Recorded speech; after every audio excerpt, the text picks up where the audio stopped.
Hello, everybody. Welcome to our panel, session 3. And I'm Kay Chalamet. I'm acting as our moderator. And you'll have to forgive me for any mispronunciations this afternoon. And I just wanted to offer a little bit of a panel overview. So you know there are many issues that have been discussed of stigmatization, discrimination, and exclusion. And Romani communities have received attention over the years from social scientists as a distinctive diaspora. And the question arises whether, and if so, to what extent, there is a Roma diaspora. And the panel takes a mainly theoretical approach to this issue. Thank you.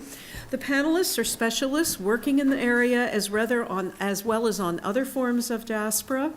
The participants' backgrounds allow for a general consideration of the notion of diaspora, as well as a closer look at the Roma diaspora and other groups such as Afro descent in Latin America. And our speakers will consider how to define the notion of diaspora and whether or how the decentralized, globally dispersed Romani community qualifies as a diaspora, how the Romani diaspora came about, slave trade, economic reasons, family unification, discrimination, and how it compares to other groups in similarities and differences. So that's our topic, and I'd like to just briefly introduce our speakers. I know you all have full bios, so I will not prolong things by taking valuable time to read them, but I would like to introduce each of our speakers and their institution, and I think we're seated in order to make things easy for you. And our first presenter will be Chaeyeon, who is professor at Wesleyan University in Connecticut. Our second presenter will be Ethel Brooks, who is associate professor of women's and gender studies and sociology at Rutgers, New Jersey. Marcos Toyansk Silva Guimarães, hope I did that close, is a researcher and group leader at the University of Sao Paulo, Brazil. The presenter, Ismael Cortez, unfortunately was not able to be with us today. And Petra Gelbert is curator of the music section of the Rome Archive, and she is a lecturer at Ramapo College in New Jersey. And then finally, our discussant is Aurora Vergara Figueroa. She is assistant professor of sociology and director of Afro-Diasporic Study Center in Cali, Colombia. And I think that lets you know who's here, and I welcome our speakers. I will try very much to hold them to 10 minutes each, as we have been charged by the conference organizer. So, and we do have a timekeeper who's right here that you can look at if you have any doubt about the accuracy of my watch. Okay, Koch, would you like to go first? Is this working? Okay. I have, in my entire professional life, read perhaps 250 pages on the Roma diaspora and have attended 2 conferences. This is the second. So I'm not here as someone knowledgeable about that diaspora, but to learn about it. What I do know a little bit about is the general discourse of diaspora studies as it's developed over the last 4 decades. And that is what I was invited to speak about. The task assigned to me is to present important issues and debates in diaspora studies today, whether or not these are relevant to scholars working on the Roma as a people, a nation, or diaspora. There can be no survey or lecture in 10 minutes, so what I will offer is enumeration and commentary.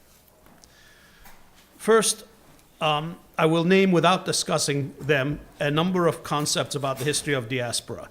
Before the emergence of diaspora studies as a multidisciplinary academic discourse, there was the study of diasporas, conducted by what Gramsci would have called early organic intellectuals, artists, writers, clergy, and teachers of religion. To use a phrase of Dr. Gelbart's, origin stories and diaspora-related thinking were and are present and circulating among ordinary diasporas. The prehistory of diaspora studies originally emerged first in print media and persists now online in both forms, that is, as diaspora-related thinking and as diaspora studies. This in turn means that there is a doubled presence of the etic and the emic. Scholars not belonging to a diaspora community bring to bear etic views and risk not exploring fully the vernacular discourse of diaspora. Similarly, diasporic elites and institutions that seek to lead their communities also risk privileging their own views and overlooking emic diaspora thinking by their potential followers. My second point is that an initial periodization of diaspora studies might be that diaspora-related thinking, present as long as there were diasporas, began to be displaced by a first phase of diaspora studies from the late 19th century to the early 60s.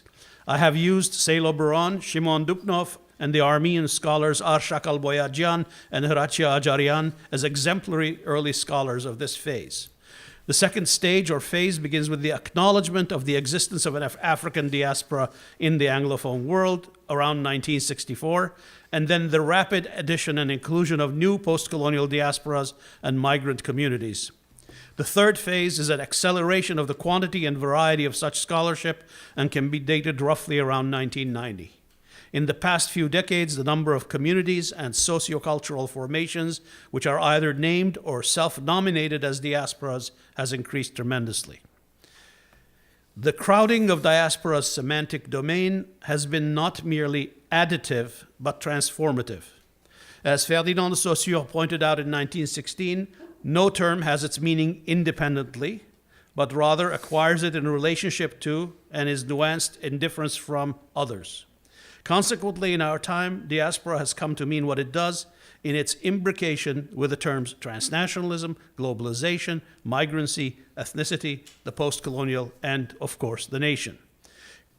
Diaspora, which is a subcategory of dispersion, has instead become a synecdoche, often used to name and embrace all contemporary forms of dispersion and mobility. I personally believe this is a mistake, but it is the dominant tendency. Third, because diaspora names a category which engages not only social scientists, but also humanist scholars, my own PhDs in comparative literature, two forms of diaspora studies have emerged. The second, focusing on racial inequities, the asymmetry of gender roles, the study of gender in diaspora, and above all, on the key roles of emotion and memory in diaspora formation and maintenance. The Canadian literary scholar Lily Cho is, in my view, an exemplary figure here. She writes, I quote, "Diaspora must be understood as a condition of subjectivity and not as an object of analysis. I propose," she continues, "an understanding of diaspora as first and foremost a subjective condition marked by the contingencies of long histories of displacement and genealogies of dispossession." Others have echoed the view, if less fluently. Like nations, diasporas are held together by memory, often the memory of trauma, by recollection, and by reenactment. Humanist emphases like this serve to remind social scientists of the peculiar ontological status of the object of knowledge we call diaspora. We talk about them, of course, all the time, but there is, for example, no geographical place that it is called diaspora. Though there are sites, there are also sites of memory. However, there is no legal, juridical, bureaucratic category named diaspora. There are immigrants and refugees, documented and undocumented aliens. In France, there are the dépaysés, les sans-papiers, permanent residents, refugees, stateless people, holders of dual citizenship, and the like. Diaspora is not a category of governments, of juridical systems. There is a gap or perhaps a mismatch between categories of existence and experience on the one hand and of investigation on the other. Fourth, since the late 1990s, the twin processes of the politicization and financialization of diasporas have emerged as objects of urgent study. By politicization, I mean that diasporic activists and elites have begun to think of themselves as potentially political actors both in their homes and in their homelands. The governments of homelands and hostlands have observed this and have initiated their own measures. This is an area of very active research where perhaps Alan Gamla's work is exemplary, but there are a dozen others who might be named. I want to mention work on the Eritrean diaspora as especially revealing, because It documents both the politicization of diasporas online and the efforts by the Eritrean government to create a transnational diasporic sphere into which second-generation Eritreans can be drawn, can be induced to join intensely homeland-oriented activities. Homeland governments and diaspora elites often work to create transnational spaces of travel, communication, and organization in which young people in particular are drawn into the turbulent process of self-fashioning. The studies of Israel, Armenia, Mexico, Haiti, the Dominican Republic, Italy, and elsewhere reveal comparable patterns. Furthermore, as return migration to the homeland, and above all as citizenship-enabled as multiple citizenship-enabled circulatory migration regimes increase, the scope and need for such studies has also accelerated. Fifth, a problem that haunts this kind of investigation is the gap between our understanding of collective identity and individual identities. Separately, each is the subject of hundreds of studies, but there are no convincing studies that persuasively join the two.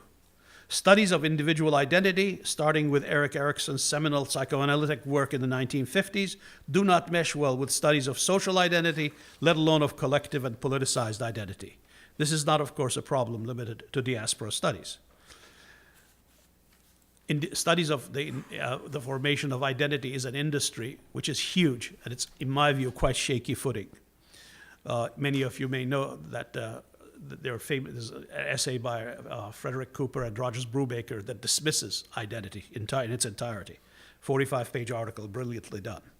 The parallel financialization of diaspora has been launched first by scholars of Africa, then the World Bank, and finally Hillary Clinton when she was Secretary of State. This process invites homeland governments and diaspora elites to think of the diaspora as a resource to be cultivated and to think of brain drains as creating opportunities to tap educated or wealthy diasporans down the line.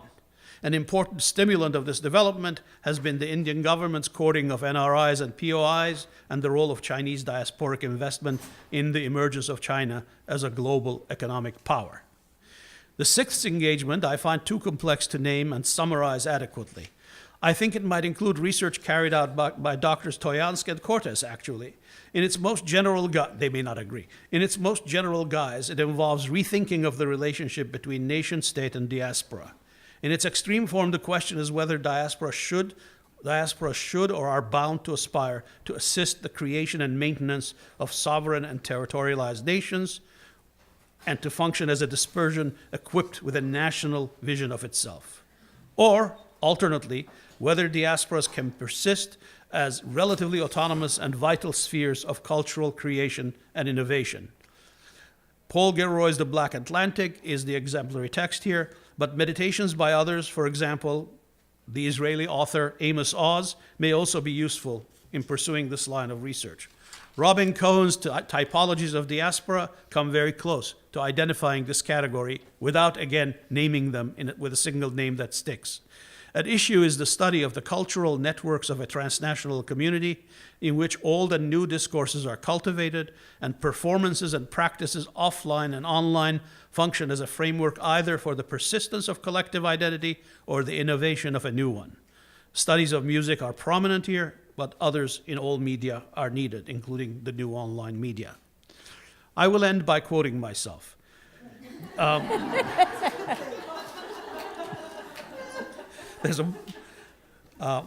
Diaspora studies must resist the reductive instrumentalization of the social, cultural, and affect as in affect, complexity of diasporas. We need to foreground, to remind ourselves and others of that amazing complexity which is the product of diasporic efforts to construct and represent the quotidian life of local diaspora communities, while also attending to the demands of transnational engagement with other diaspora communities and with the homeland when there is one.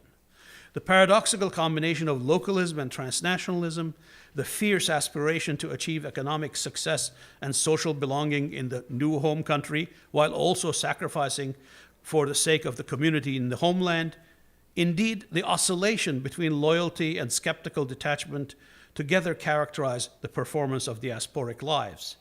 I think of such a way of living life as, again, to overuse the word exemplary, and instructive for everyone who has to live in the increasingly heterogeneous and plural world. It is a world in which diasporas have been living for a long time. I hope for a diaspora studies that lives up to the complexity of the diasporas, which are both the objects and the co-subjects of our analysis. Thank you. Thank you.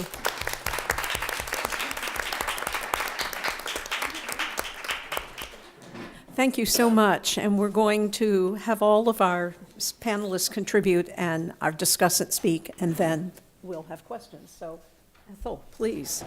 Ethel Brooks is our next speaker.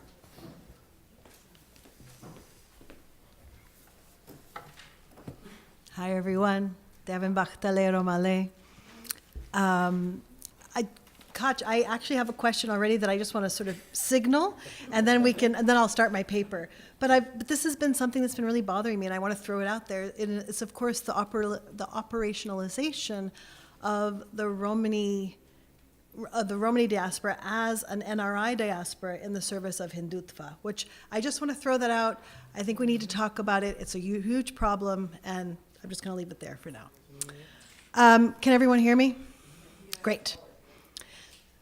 So I would like to open up an understanding of diaspora that maps its intimate contours, its everyday life, and its multiple strands of belonging. And in my classroom, my women's gender and sexuality students constantly remind me of the myriad ways in which the personal is political. And the diaspora is at once personal and political, I would argue, historic and geographic. It's cultural, it's economic, it's social, and it's produced symbolically and materially, in fact, in everyday life, even as it sort of circulates through capital.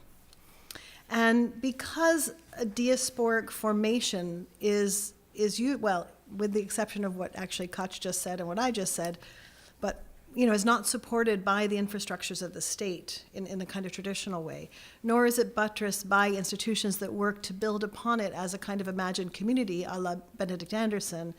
And here I'm thinking of sort of the census, the map, the museum, print capital, right? Time zones, currencies, all the things that kind of create the nation state. That's not really something in a lot of ways that kind of maps a diaspora. So we, and here I'm speaking of Romani people, but perhaps diasporic communities more generally, have found other ways of constructing our sense of belonging, our history, our identity, in ways that are transnational, cross-continental, grounded in histories of nation states that are not ours or that may be ours, and also deeply, abidingly local. And so I kind of want to talk about the localities and thinking about sort of, for me, right, it's through an intimate feminist and local lens that I want to engage theoretically with the notion of diaspora as encampment.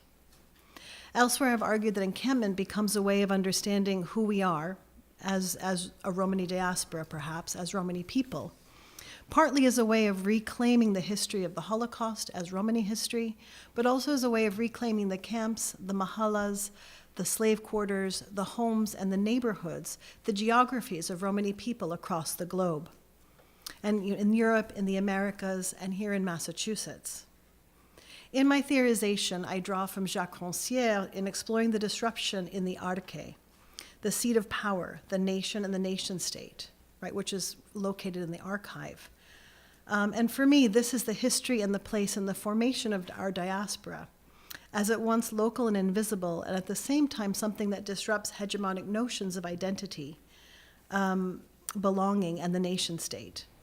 And so it's this kind of diasporic understanding of the personal, the political, the feminist, and the disruptive that I want to kind of open up and perhaps claim as Romani, as gendered and racialized, dependent on the circulations of capital, citizenship, and recognition, and is at once constituted by and disruptive of politics and perhaps the future.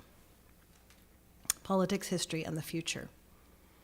So my feminist argument for diaspora argues for an understanding of intimacy in everyday life, one that, like my Pagadi Romani, like my deep connection to my people, my history, my culture, my stories of my ancestors, and my memories of our connectedness, come from my family, my aunts, my uncles, my cousins, my parents, my mother.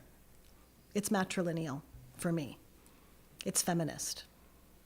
In their editorial for the special issue of Feminist Review on gendering diaspora, Tina Kampt and Deborah Thomas argue that the project of gendering diaspora aims to, quote, stimulate critical reflection among feminist scholars about the formation of diaspora as a site of political aspiration and solidarity, and as a social, cultural, and political rubric, end quote.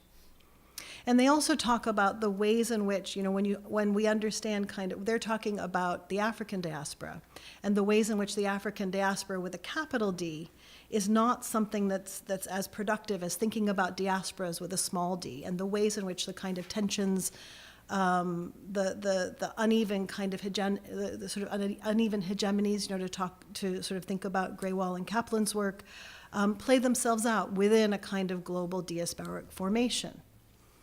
They also engage in a critical reflection on the ways in which this kind of hegemonic or masculinist diaspora is reproduced, and perhaps how to engage in a feminist analytic of diasporic formations.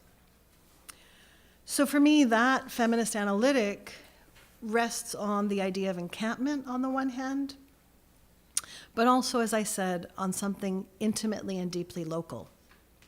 And here we are in Cambridge, quintessential college town, epicenter of learning.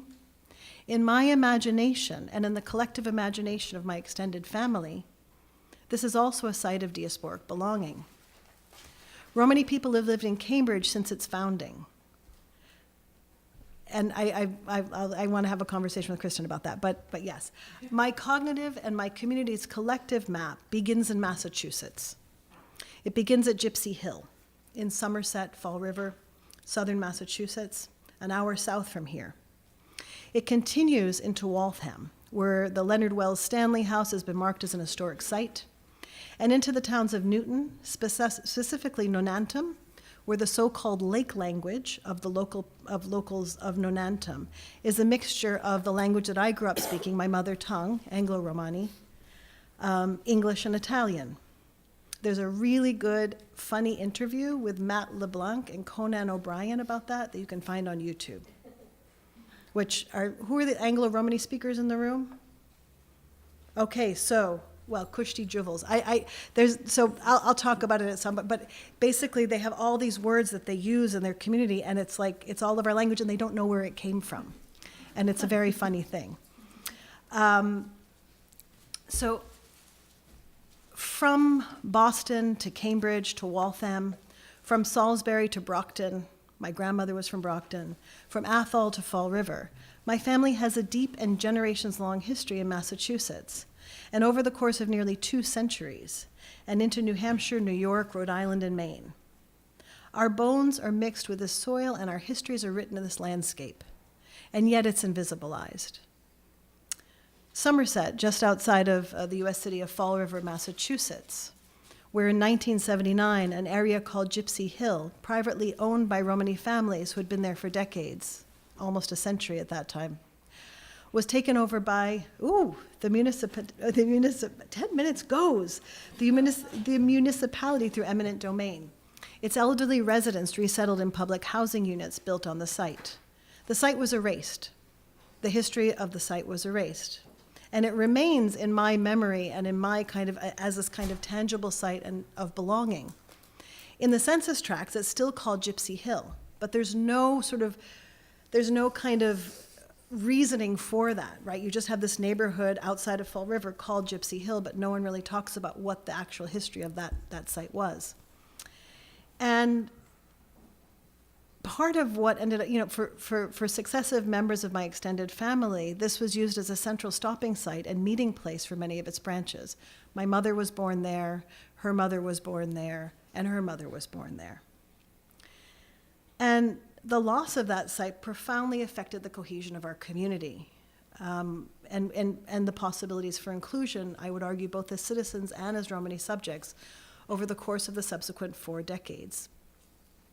And for me, that kind of what it means to have that kind of grounded history that is, as the title of this conference goes, right, hidden, is also about reclaiming the intimacy, reclaiming the possibilities of an oral history, and reclaiming the kinds of transgenerational transmission of knowledge that is really very much outside of how we understand the archive.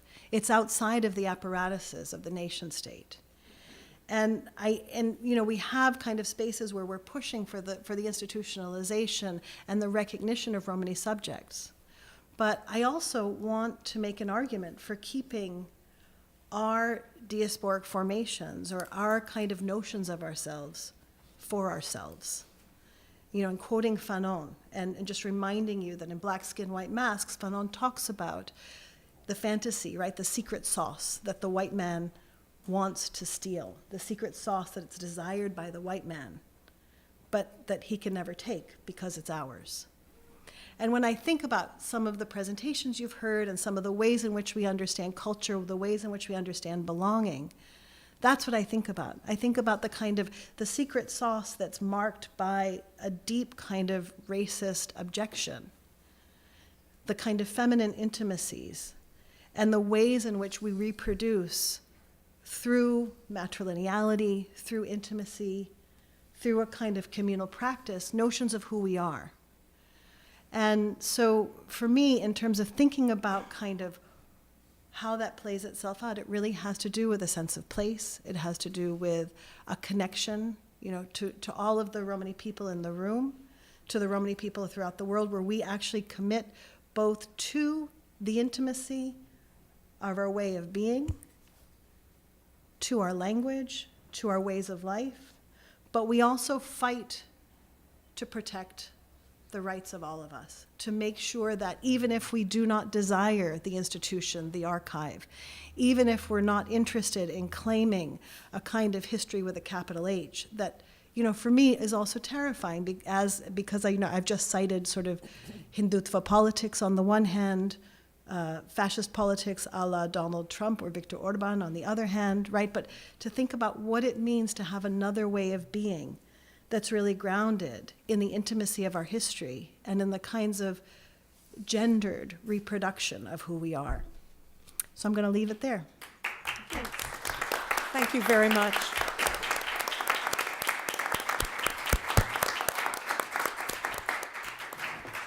And we'll move on to our third participant is Marcos Chaeyeon Silvas Guimarães. And would you like to do it here? Yeah. Or terrific. Okay, thank you.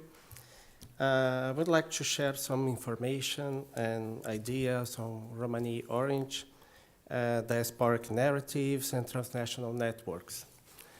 The prevalent diaspora paradigm emphasized the migration of an ethnic formation from the original homeland, whose members reside in host countries and try to reproduce and recreate their identities and traditions, going through deterritorialization, followed by reterritorialization, and giving rise to the relationship between homeland, host country, and diaspora. This paradigm is indeed far from exhausting the complexity of diasporic entities. It's a model firmly based on the territorial sovereign nation-state model, in which there is a matching of nation-state. The boundaries of the state define the boundaries of society.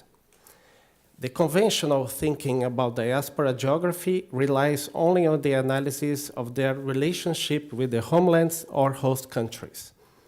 But since a diaspora's connections exist at different levels, ranging from local to global, their members are enabled to participate in the activities of multiple countries and to formulate political expressions outside the framework of territorial states.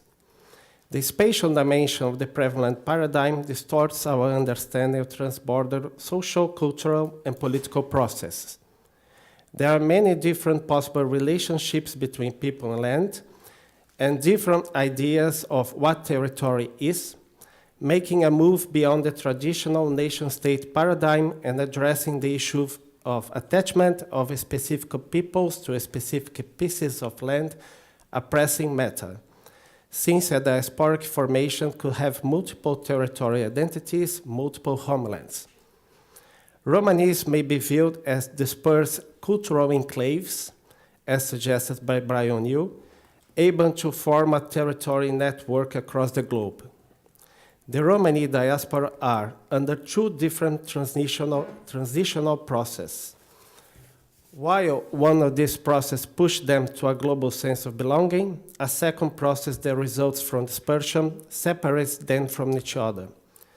Marushiakova has regarded this simultaneity as the segmentation of the group into separate subgroup divisions and the consolidation of the separate subgroup divisions into one group. In this sense, the Romani case is very dissimilar in reference to any state-centric model. They form a stateless diaspora organized around an ethnic and cultural poles, a non-homogeneous social cultural unity. The type of territorialization is constituted by networks, being characterized by discontinuity, dynamism, mobility, and overlaps. This net-like system, which forms a territory network, could be an alternative to a system of dominance that aims to establish a territorial state, being appropriate to follow the discussion of Romani diaspora, whose territorial inscription is neither continuous nor homogeneous. Is a transnational territory that links the global to the local, networking places, enabling diasporans to live simultaneously on different scales. The Romani case evinces multiple re-diasporizations with no original place to return, creating some different diasporic narratives. The two most important transnational structures, other than family groups and kinship, are the Romani secular associations, Romani movement, and the Evangelical movement, which have absorbed different diasporic narratives. So rather than addressing the issue of whether Romanis do indeed form one people with a single homeland, I proceed to deal with the narratives that links these peoples, these groups. So what kind of diaspora do the Romanis see themselves as belonging to? Transnationally oriented Roma activists from secular associations learned from scholars the notion of Romanis as a people of Indian origin. Since then, some activists have had active contact with India. As an ethnic diaspora with allegedly clear ancient land and a shared history in orange, the Romanis could follow the conceptual model of other diasporas, like the Jewish one, even though the collective Romanis patient response to persecution, dispersion, has been quite opposite from the option chosen by many Jews, a territorial state. Evangelism, for instance, adds a new dimension to this diasporic notion, placing the orange in Israel rather than India, and looking for parallels between Romanis and Jews in terms of customs and historical fate, such as the shared history of persecution, the Holocaust. Many evangelicals believe in an Israelite origin of the group, connecting Romanis to Jews and Israel. For them, Romanis are a people of Israelite origin that came to Europe through India. The Israeli connection is sustained by religious people, pastors. When it comes to music, some Roma express a new dimension of their identity.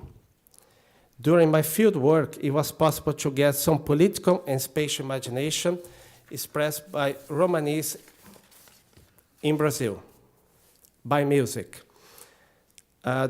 According to Bleicher, the political significance of music lies in the potential of all non-verbal and non-visual forms of knowledge to engender politically relevant knowledge, which can be useful in the case of groups with a rich oral tradition, sparse written records, and close associated with music. The terms music and Romani are almost synonymous for non-Romanis. Most Roma are embedded in a social field but do not identify themselves with it, maintaining their own distinction. They express their culture and membership to the group, especially through language and music. For an example, in addition to speaking Romani, some Roma play Balkan music, which they consider a Romani cultural trait, in order to express a kind of imagination of their own identity and origin. It could be a way of keeping alive a transnational perspective while relating to more recent homelands, in the historical rediasporization from the Balkans to Brazil, calling Serbia home and considering themselves as Yugoslavs in public. Here, they express a Balkan identity, not an Indian one, showing the difference between the external academic discourses and internal dynamics of Romani communities. Of course, there is no need of an ancient homeland for identity to persist. The Brazilian colons, for an example, do not refer to any external place of origin to unite themselves or to differentiate themselves from non-Romanis.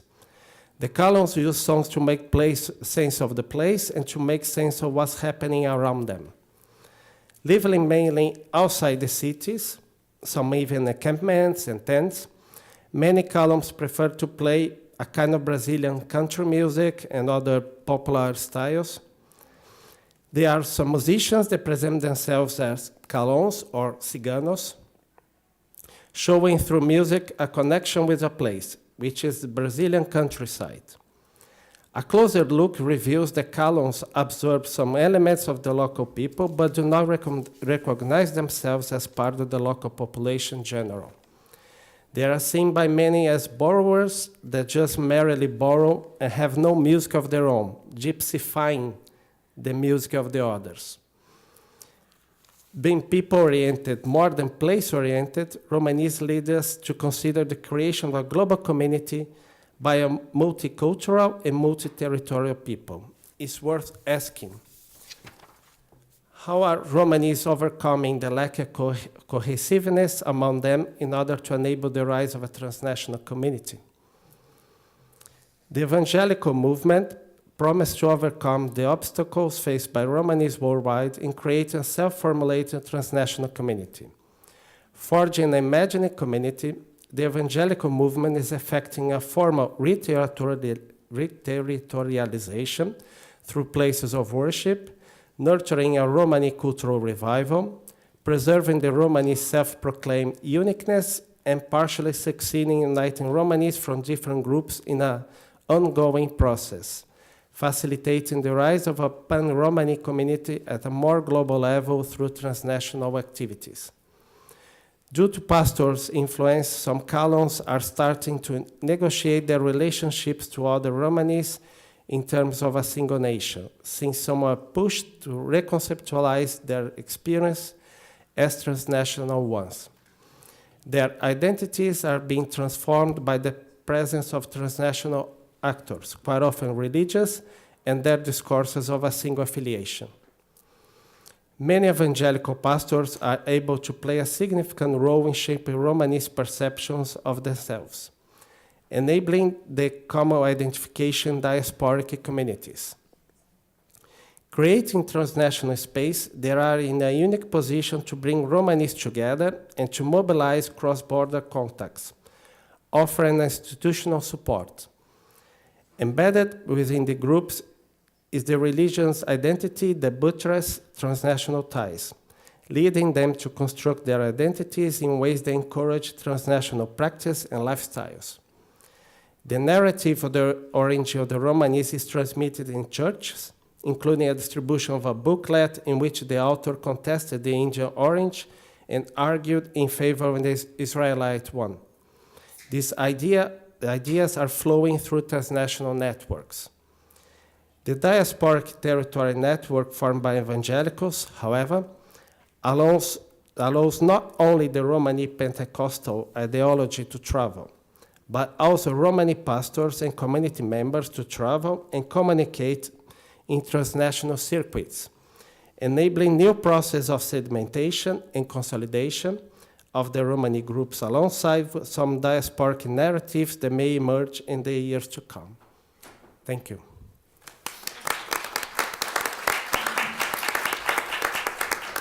Thank you. Our next speaker is Dr. Petra Gelbert. Lacho dives, Romale, Gajale, Metumenge Penava, Baro Dilinipen. That's a Romani blessing. Romani people, for the most part, do not long for a return to South Asia or even for a visit, nor do they articulate an ontological sense of being Indian. Unlike the type of diaspora in William Safran's conception, few Roma think of Indian as their true home, regardless of how many Sanskrit-based words they use on a daily basis.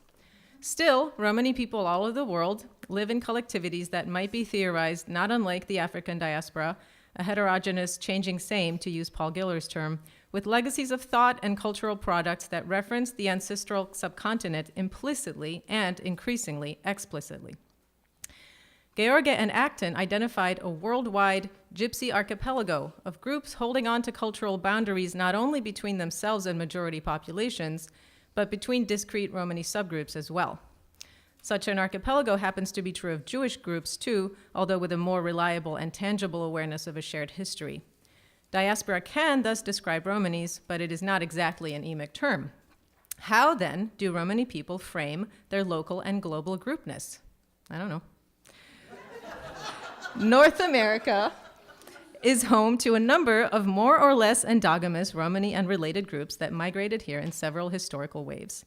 The curious thing about the United States is that many, if not most, of the individuals who both identify as Romani and are vocal in the public sphere, and this includes me, currently live outside of any physically contiguous community of Rom, Sinti, Kale, or other diasporic affiliates.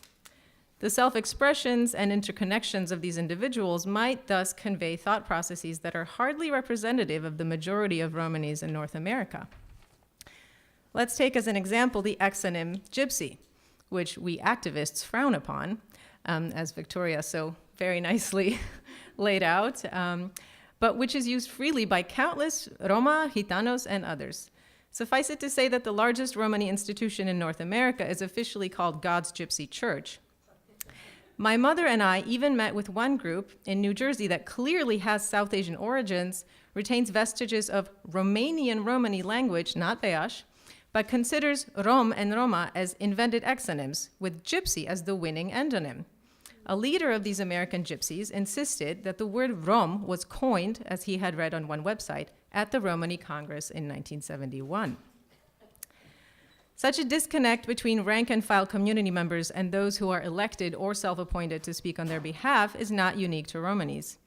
In America, however, most Romani communities arguably lack a public voice to begin with, whereas in Europe, the debate over what to call Romani groups plays out on an openly political level that includes mainstream media. I will now look at some examples of North American Romani discourse on the issue of origins and ethnogenesis, which is closely tied to considerations of ritual belief, migration history, and racial descent. Asylum seekers, such as those in Canada, are a double embodiment of realities that seem to justify the existence of a global Romani transnation. Their arrival in places like Toronto has stimulated pan-Romani structures of feeling, to borrow from Raymond Williams, while their exodus provides a renewed impetus for human rights demands addressed to their countries of origin.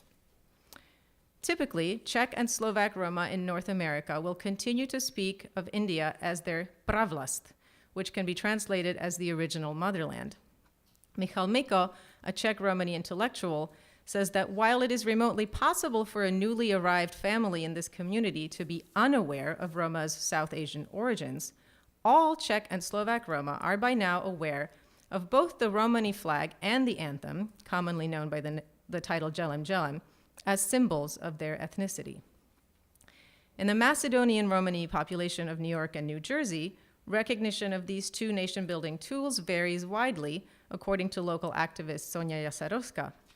Yet in comparison to Czech and Slovak Roma, in my experience, those coming to North America recently from Balkan or Russian-speaking regions are more likely to perform their genetic connection to India. For example, Macedonian Romani women in New York may don obviously South Asian formal wear for special events. Whether through popular culture, vocabulary, standards of appearance, or other modalities, a common set of symbols and a sense of shared history occasionally lend themselves to dreams of creating an in-person meeting space, such as a community center, which would reflect the incipient community building taking place on the internet between members of disparate North American Romani subgroups. Exciting as all this sounds, the overwhelming majority of American Rom, Sinti, and Gypsies have very little interest in dancing at the Pan-Romani party for a number of compelling reasons. According to George Eli, who knows about all this much better than I do, American Rom who have been in the country for over 100 years identify primarily with their ethnic origins in Europe, even though they are aware of their ancestral South Asian history. But Kalderash, Machvaya, and other groups who have long been more or less removed from the European heart of the world's Romani population tend to have a tangibly different set of social priorities, religious practices, and attitudes toward integration. This divide was confirmed to me by respondents from the Americas during my internet-based research some years ago, although some of the same individuals also indicated that thanks to the internet, it is no longer surprising to encounter recognition of the Romani anthem and/or flag among some Romanis in the Western Hemisphere. This includes renditions by American Roma, Danny Fender, Larry Farmer, etc. Whatever one's attitude may be regarding pan-Romani belonging, or even the legitimacy of other subgroups, we are the only real Roma, right? There are more fundamental questions to be answered. How does a person know they are a Rom or a Romni or a Gypsy in the first place? More than through speaking an Indic language or having a certain phenotype, we understand our ethnic identity in opposition to being a Gajo or a Payo or any other traditional term for a non-Romani person. This binary structure cuts across and trumps all origin stories. But contrary to the idea of gypsies as living only in the present, these stories do exist in both oral and written form. In George Eli's family, ancient Rom are epitomized by the three magi who came from the east, meaning India, and are identified as Rom. To quote George, the Romani theory is that the Magi were dream interpreters and astrologers, as well as using tumuya, which means incense, and they practiced the true essence of magic, which is explainable as a mixture of emotional, tangible, and environmental elements, end quote. George explains that drabarimos, which is somewhat inaccurately translated as fortune-telling, shows people this system.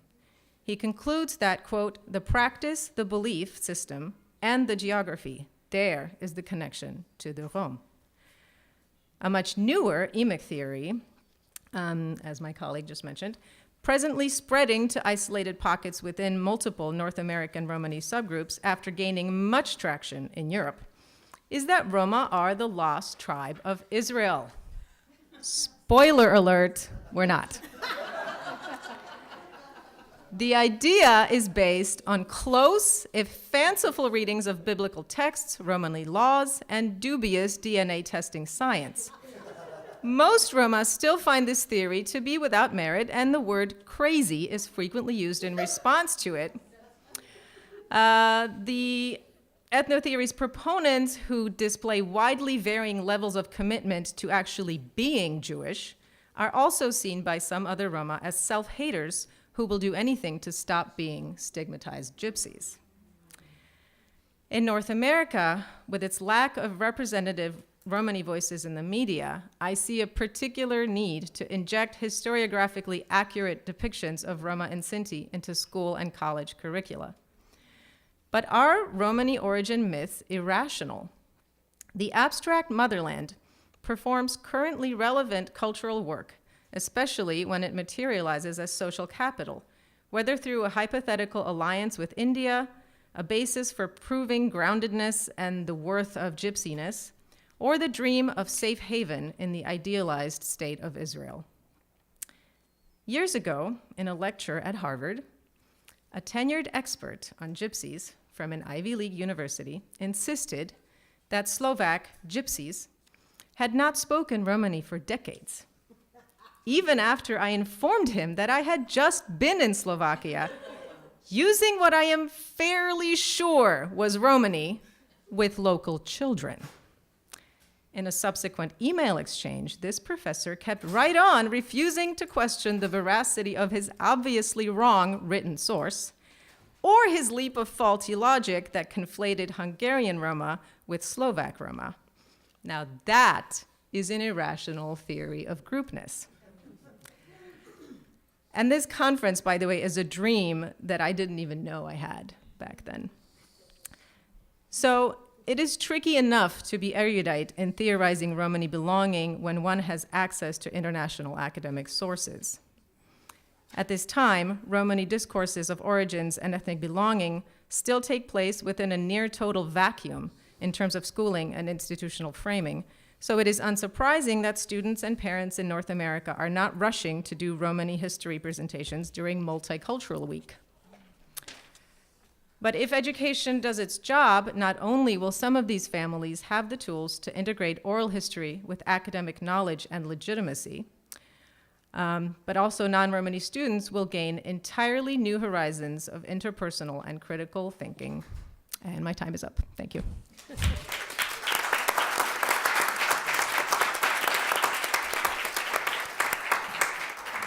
Thank you. And we now move to our discussant, and we will welcome Aurora Figueroa. Good afternoon. I would like to thank Magda and Amidia and the people for the Open Society Foundation who invited me to be part of this conference. I'm extremely honored and humbled to be here. So thank you. I've learned a lot. And I think this is very powerful to see Patricia Hill Collins, James Baldwin, Frantz Fanon, an African proverb being quoted here, because this is a time to build bridges instead of building walls. So I think you here are doing an amazing job. So I really thank you for the opportunity of commenting on this panel. So I want really quickly to go over the main arguments of the panel. So Professor, I also apologize. English is not my first language. I'm from Colombia. So if I mispronounce your last names, sorry for that. And so Professor Tololoyan argues that Romani diaspora challenges three notions that are very common in the diaspora studies. The first aspect that is being challenged by the Romani diaspora is the notion of the homeland. The second aspect is the rhetoric of return. And the third aspect is the idea that diasporas are accommodated or integrated by states and by civil society. Professor Brooks argues that Romani diaspora's claims of belonging have been sites of invisible and hypervisible avant-garde political contestation. And she brings something that in the African diaspora studies classical field took us a lot of time to figure out. She brings a feminist analytic to the diasporic conception to begin with, so that departing from here is very hopeful to see where we can get.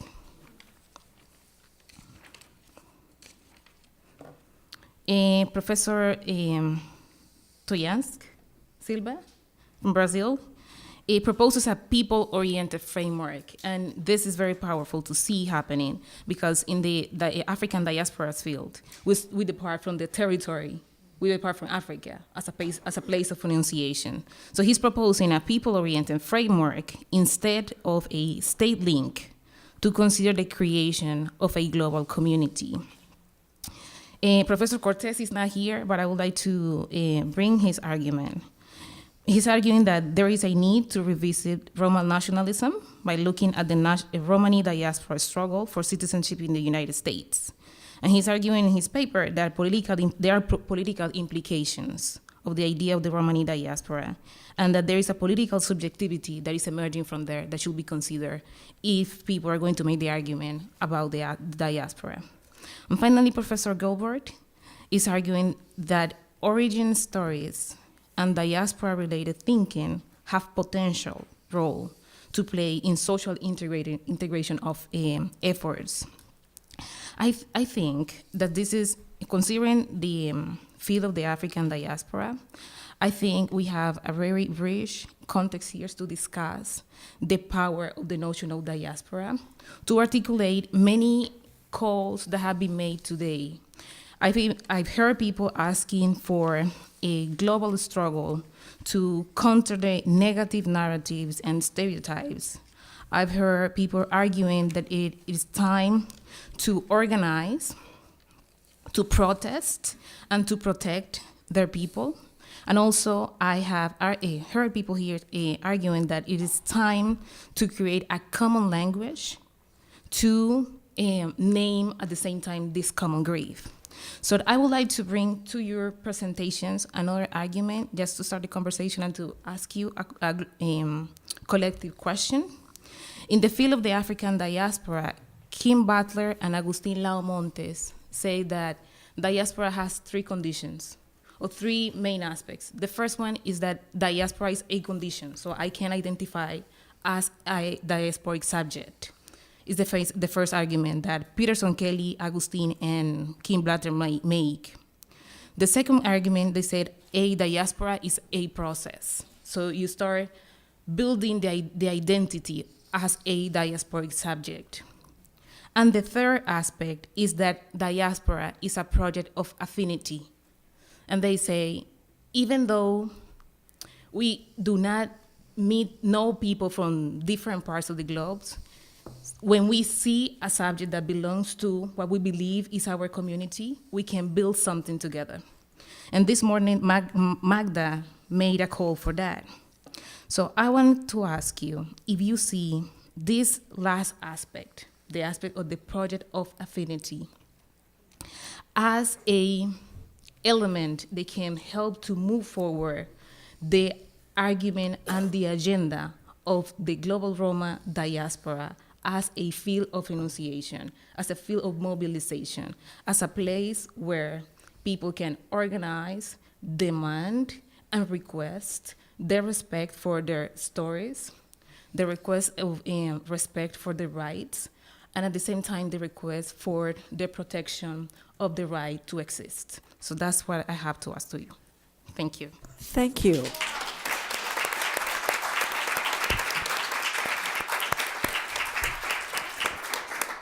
Thank you so much, and I think it's clear that we should now turn to our panelists and let them grapple with the question you've raised and the other observations you've made. Perhaps we should start from this end and work our way back. So, Petra Gilbert, would you like to start? Sure. One thing that kept coming up for me when I was trying to write this, and I didn't really fit it in, but I think I'd like to use it to answer your question. When I speak to my family members and other activists and educators who are Roma in the Czech Republic and Slovakia, I often hear the word self-esteem. I mean, it's not an emic word originally. It's borrowed, but it's a concept that really resonates with people. And a lot of people feel that, what Romani children lack is self-esteem, and it's kind of a way to encapsulate the problem in schools, which is that Romani kids don't feel that they belong there, right? So this idea of having something larger than just their local group or larger than their nation-based group of Roma, something that has a history that can be written about and illustrated and medialized with, stories and mythologies or whatever, that is potentially a huge mobilizing factor for Romani communities. I'm particularly interested in education and in particular the development of young people. And I think that's already happening. I think when we look at these symbols, and I'm big on the flag and the anthem, and there can be a absolutely valid critique of what we're doing when we use these symbols. Are we just reinscribing these problematic nationalist narratives? Yes, that's all true. But when you work with kids, you don't care about any of that, and you really are looking at mobilizing this idea of diaspora and of affinity to do something for them and their classmates. That is really difficult to do otherwise, right? So when you don't have anything to hold on to in terms of how to frame this being and belonging, it's difficult. So I think it is happening, and I think it's something we can think to problematize in our academic discussions, but to support on the ground. Thank you. Shall we just go right down the line? Okay.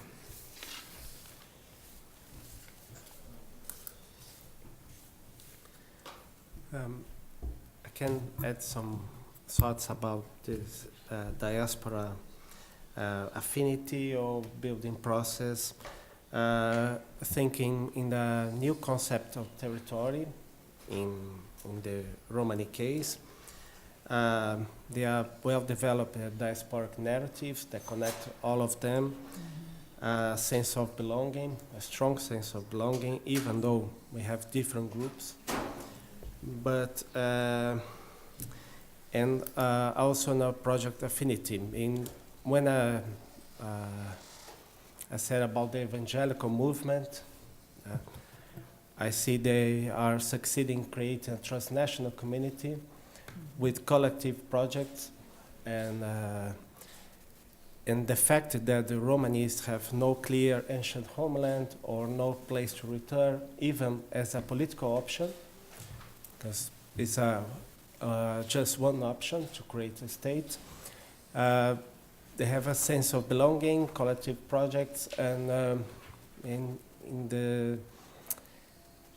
diaspora can be attained as a feeling, an action, and not just a model, and a group of people that can match the model as the prevalent paradigm that I start talking. So they are the Roma movement, active since for the last decades.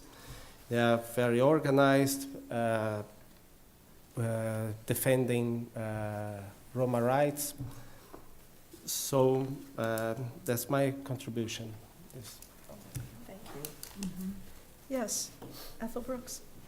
Yeah, thank you, Aurora, for those wonderful, sorry, there you are. Hi. Thank you for those wonderful comments that were really, quite beautiful. And for everybody's presentations, actually, this was really a wonderful panel, and I'm just really happy to be part of this. I think that's part of what we're building. We're building the affinity. And I was thinking about kind of one of, in sort of the larger paper, what I end up talking about a little bit, for example, thinking about education, or my mother's experiences with her cousins and her sisters and her brothers in Gypsy Hill, and being run out of town, run out of Fall River, run out of school from time to time, and then permanently once she was like 12 for being gypsy. And then I think about my experiences in school where I wasn't run out of town, but when the kids would sort of put me at the back of the classroom and say, sit back there, gypsy, and then the teachers would just sort of laugh, right? And then I think about my daughter's experiences now as a 16-year-old where, her experience was sort of like where her Spanish teacher is like, oh, those gitanos, they know how to steal, pero bailan, they dance. And she's sort of saying to the kids of color in her class, like the other minorities, not Romani kids, but like, oh my gosh, she's so racist. Mm-hmm. And then they're like, oh, but she said you guys can dance, like that's good. So part of what I was thinking about were sort of groups of affinity and what that means, like sort of within kind of an educational experience, and what kind of solidarity looks like, what does belonging look like, and we are, in some ways, that's what we're building. And I really appreciate, because Kim is one of my dear colleagues, and so it's, I really like thinking about her work alongside this. It's just wonderful. We have the European Roma Institute for Arts and Culture, which is working to build affinity. Timea's in the house or outside, okay. We have the organizations to do rights defense, like the European Roma Rights Center. We have the Romani Studies program at CE. We have these kinds of institutions, but we also have social media, and then we have the kinds of everyday intimacies that I was talking about in my paper, all of which I think come together in layered ways to build affinity. And it sort of goes back to what Rita was saying about you go into a Romani community anywhere in the world, and it seems like a fiction, and I'm sort of really thinking about this, not in a nationalist way, but there's a notion of welcoming and being at home with the first, te aves bachtalo or te aves bachtali, like the first kind of greeting or whatever that means. In any way, you're coming home. And so for me, that is also an intimate experience that is building a kind of affinity that moves into a kind of political claim to history, to politics, to respect, to rights, and to subjectivity. Thank Kim Butler is a colleague of mine. She's part of the editorial board of Diaspora. And I recall our most prolonged and intense discussion about just these kinds of things was in Reno, Nevada, where we were both presenting on the Basques. Another unusual group. I was trying to recover that as her name was mentioned. I can't, but I can say a couple of things. I would say, first of all, that affinity is indispensable but not enough. Affinity, I can walk into an Armenian community almost anywhere in the world, and since I speak Armenian, I'll be welcomed. But welcoming, that's great, but that's not the same thing as being available for mobilization. Unfortunately, mobilization takes place a lot in unhappy circumstances. For certain peoples, it happens when they discover that they're hated. But of course, the Roma have known that they're hated by a lot of people for a long time. So obviously, that hasn't been enough. Sometimes people are easily mobilized when they learn to hate. Sadly, that is really true. They are taught that somebody else is the enemy, and they're mobilized by that. The examples go from the minute to entire nations broken up because of that. Sarajevo comes to mind. Do you all have questions for each other or comments for each other on the presentations before we throw it open for general discussion? I thought there's some themes in common. I have and a thought question you for two questions for anybody who wants to answer. One is, when has, in any society, has an understanding of the self as belonging to a kinship group been mobilized from kinship group to something like a society that can have institutions of leadership? Most tribal societies just couldn't manage that.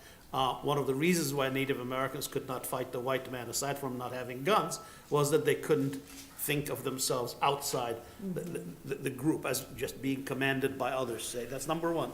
Number two, when I was growing up, I knew the words. Armenian is my native language. I knew the words around me from Tsigan. The Greeks used that a lot. Posha, the Turks used that a lot, et cetera, Gypsy, of course. But I have never understood the philological origin of the Armenian word for gypsy, which is Kunchu or Gunju. If anyone can tell me if there's something you know and help me, please. I can just think of when I was in India that they would call a dark-skinned person of low status a Gandu. Gandu? Oh dear, that's a bad word. Huh. Just very interesting. I don't. Could everybody hear that? Oh, That's a super bad word. that's I just heard that word used and I saw that it happened, but that sounds like it sonically has a relationship. Many Armenian philologists say that the Roma passed through Armenia, their way out of Iran through Armenia into the Byzantine Empire, the West. And there is apparently a layer, I'm no philologist, but there's apparently a layer of words that are Armenian in origin, or so it's claimed. No, That's true. Especially the trade, I think, the trade with Roman. But what was the word again, Armenian? It's in the two principal dialects. It's either Kunchu or Gunju. How do you spell it? Well, you spell it in Armenian letters, so All right. Kunchu, Gunju. Yeah. Anyhow, Do we have a microphone that we might pass around at all? Yes, great. Are there other questions up here, or did you all want to respond to Professor Tololian's question? Yes, please. Would you? I just want to so it comes back to my point about, so there are a group right now of, there have been waves of kind of Romani people being invited, as I said before, by the BJP, right, to go and sort of see Mother India.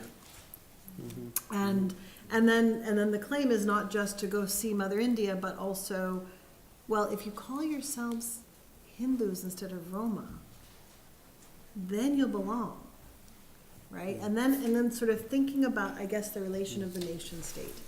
And for me, just sort of an answer, or maybe a responding question, because I'm really anti-national, right? And one of the things that I've sort of been very kind of proud of is the ways in which the sense of belonging for Romani people doesn't end in the telos of a nation state, or at least in my conception of it. as a feminist, right, as someone who believes in diversity and kind of thinking about kind of what pluralism means and what rights claims mean, sort of thinking about then that question of equity.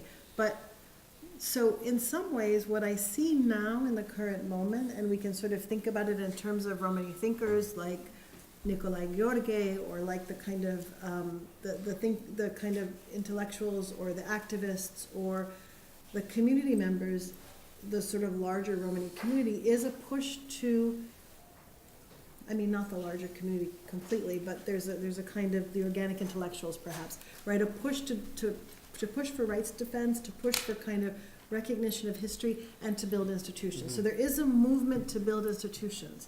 I think the issue is, and this is where the political possibility comes out of, is that until we can figure out how to build institutions without being necessarily dependent upon nation-state formations, right, there's not going to be, I mean, that's really the conundrum in some ways. However, to think about what sort of rights defense looks like while maintaining a kind of anti-nation state model, I mean, I think we've all been grappling with it. I don't necessarily have an answer, but I do think we need to continue to build institutions that aren't related and aren't dependent upon the nation state as a formation. Thank you. Let's give Marcos Sorry. and Petra and Aurora a chance to contribute, and then we'll open it up. Just one Please. question to Professor Caci. In a comment, one of the main problems of the Romani movement is lack of power, power resources, strength. So it's just a simple question about what the political options for a transnational group without this the power resources. Petra, Aurora, would you like to? No. I see you've already got the microphone, so I think that you're the first question. I'm a journalist, I get the job done. I just had a thing to add to what Ethel just said. The idea of nation state, and I think it's an interesting conversation. We were at the Holocaust Memorial on August 2nd with Ethel in Montreal, and somebody at the Jewish Holocaust Memorial Center had asked, why do Roma people do not have a nation? And I, just to kind of segue into that, I answered something because I felt very compelled. And I think it comes from the idea of, comparing the history of the Roma with the history of Israel. And my answer to that is, I don't think we need a nation. I think our culture is our nation. So just wanted to put that out there. Absolutely. That's it. Yes, could you pass the microphone here? Thank you. Thank you. What a rich panel here today. I just wanted to pick up on Ethel's comments. So I had actually attended the very first Indo-Romani Cultural International meet, which was sponsored by Modi's government. Modi, everyone should know this, was a member of the RSS before he became prime minister, and he's still a member of the RSS. In fact, Rashtriya Swayamsevak Sangh, which is the Hindutva sort of social cultural movement, which has now become politicized because of Modi's ascendance to prime ministership. Anyways, prior to Modi, in the Congress party, India has been ruled by the by the Nehru dynasty with Congress. But that's I'm not going to go into Indian history. I'm sure a lot of you know about, everything, Gandhi and everything. Okay, but the fact is that Indira Gandhi in 1969, perhaps having picked up on Nehru's visits to Belgrade, and this is something that, in Yugoslavia in the 1950s. There was an unofficial visit by Nehru, the first prime minister of India, to a Romani mahalla. I've not done that much research on it, but it has come up in some of my own research. Anyways, so 2016, I attended the thing. What I wanted to say, Ethel, is that there is a model for a non-Hindutva linkage with India using the whole, the richness I mean, I am just shocked, sorry to say, I'm just shocked what's happening with the current government, where even Mughal, the Mughal history, Mughal architectural, Mughal cultural influences is being questioned as, is it part of India? Well, absolutely, it's part of India.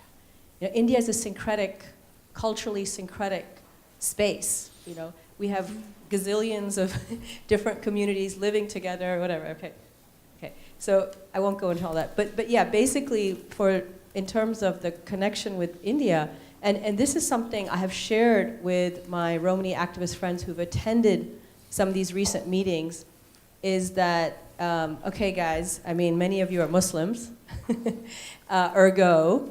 Let's be a little cautious about, you know, what you're getting involved with. However, you know, that said, I just want to say that yeah, this kind of, it's a question mark out there, Ethel. It's a question mark that where are they going? What is their motivation? You know, what is the motivation of the current Indian government in taking up this whole thing? You know, where are they going? Is it this whole ghar vapsi, you know, return home stuff? Mm-hmm. Is that what it is? Or is there something else going on? I don't know. But there are alternative models of doing history, actually, doing history, because there's so much research that's to be done, actually, about the language, about culture. You know, temerav, where does that come from? Where does temerav come from? We have the same thing, you know, upon my life, or it's like a, you know what I'm saying. And feel free, panelists, anytime you want to jump in. Are there other comments? I see here in the front. I see okay, I see Carol has a remark. In the back also. Where is the microphone at the moment? It's actually in the back. Okay, we'll come back around. I guess I'll stand up. Just a brief question, but Ethel's response earlier led me to another one, so I'll promise I'll be brief. Just one question around the notion of Roma diaspora, a very concrete question. Given the context, given the presence and the topic of the conference, how can we reinforce the global Romani diaspora so we can advance human rights issues? Is my first question. And second question is really related to the question around evangelical movements and their impact on the human rights situation of Roma. And one thing that is perhaps often disregarded is the impact of those so-called movements on the human rights situation of Roma in relation to knowledge production about Roma from an anthropological perspective, where many researchers will go and visit Romani, if we could call them that way, ghettos, and then make assumptions on observational basis about the impact of those movements and as savior of Roma who are, you know, doing drugs or alcohol, or feed into this narrative of Roma, and the movement is then seen as the savior. And often those researchers are not taking into consideration the broader socioeconomic situation of Roma. So how do we address that? Is this addressed in research, and what can be done about it? So thank you. Could we bring the microphone up here for this gentleman, and then we'll keep circulating. We'll get you next. Me? Yes, and then. To anyone, since we're talking about diaspora and Roma people, do you think, Roma diaspora exist in India? it's a sort of Panelists? Anybody like to take that on? Okay, so that sounds like a question for you. I have a thought. Oh, sorry, I'll be quiet. I'll answer after. Are we answering one by one? I mean, because or just, yes, feel free. Well, so, do you want to say something? Go ahead. No, go ahead. Someone go ahead. Well, so the Banjara, go ahead. You go. Go ahead. I was going to say that I don't know, of course, but what I do know is an example. There are people in China who have argued recently that you can be in diaspora in your homeland. Example that is given to me by a young Chinese scholar is that on the southeastern shore of China, there are people called the Hakka. Mm-hmm. And this is a large group of people. And it is known historically that the Hakka are not part of the Fujianese, Cantonese, or that area. They actually come from about 1,000 miles in the interior of China. They don't intermarry with other Chinese. They speak Hakka still. In fact, one of the problems is that their criminal activities are very hard to penetrate because they only work with other Hakka, only with kin. I can narrate stories about that, but I won't bother now. But he says, the Hakka are a diaspora. They're surrounded by an ocean of other Chinese. They keep themselves separate, but because, of course, they're citizens of China, they look Chinese, whatever that means. You know, the trickery with they look X. But and so they're a diaspora. And he said to me, why not? I said, I mean, first of all, if they want to claim to be a diaspora, far be it from me to stop them. And secondly, what's happened is that in modern times, we've thought of diaspora as necessarily crossing state boundaries. But that wasn't perhaps the case even originally with the Jews. It wasn't like there were nation states with boundaries and they were crossing. They were just away from the home place. So the Hakka are away from the home place. Apparently they keep a memory of the home place. So yes, in theory there can be diasporas in a homeland according to this example. Are there diasporas? If the moderator could just make a Please. simple comment. I mean, one has references to the Native American diaspora, the Cherokee diaspora, after the Cherokees have Trail of Tears. People will talk about the African American, second diasporization in terms of the great migration north. In terms of Ethiopia, one will hear references to the Oromo diaspora when people were forcibly moved. So we have, I think, many, many examples of internal diasporas, and this sort of usage has been very, very common. May I as well? Okay. Well, I just want to point out that we're actually now getting at this issue of terminology, right? Because actually Roma, to the best of our knowledge, are a group that only coalesced outside of India, right? And so if we mean people who have some sort of relationship, genetic, cultural, whatever, to the original people that spawned Roma, what term do we use? And there we have the term gypsy, right? And there you have also this whole very confusing terminology of gypsies in India, right? And so what does all of that mean? We can't decide, right?